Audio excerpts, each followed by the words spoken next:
आत्ताचे काही बालरोग तज्ञ जुन्या ज्या पारंपरिक गोष्टी आहेत की डाळीचं पीठ लावणं, काजळ लावणं, तर ह्यांना थोडं नाकारतायत. ह्या बाबतीत तुम्ही काय सांगाल? मी तुम्हाला माझ्याच ओपीडीतलं एक आठवड्याभरापूर्वीचं उदाहरण देईल. एक बाळ होतं की ज्याला जन्मता केस जास्त होते, म्हणून आजीने काय केलं, कणकेचं पीठ घेतलं आणि बाळाच्या चेस्टवरून ते ओढून ओढून केस काढायचा प्रयत्न केला. बाळ माझ्याकडे आलेलं होतं का, कारण अंगावर सगळीकडे पुरळ आहे आणि त्यामध्ये पस तयार झालेला आहे म्हणून.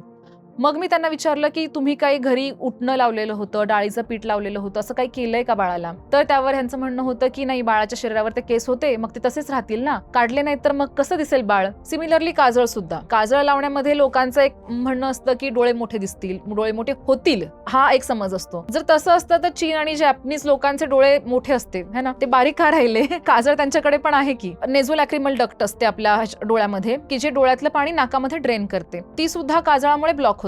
मग डोळ्यातून सतत पाणी येत राहणं, ह्या गोष्टी लहान मुलांमध्ये दिसतात. ह्या सगळ्या केसेस वर्षानुवर्ष प्रॅक्टिसमध्ये डॉक्टरांनी पाहिलेल्या आहेत आणि ते तुमच्या बाळासोबत होऊ नये असं वाटतं. म्हणून डॉक्टर सांगतात की काजळ लावू नका, डाळीचं पीठ लावू नका आणि अशा बऱ्याच गोष्टी.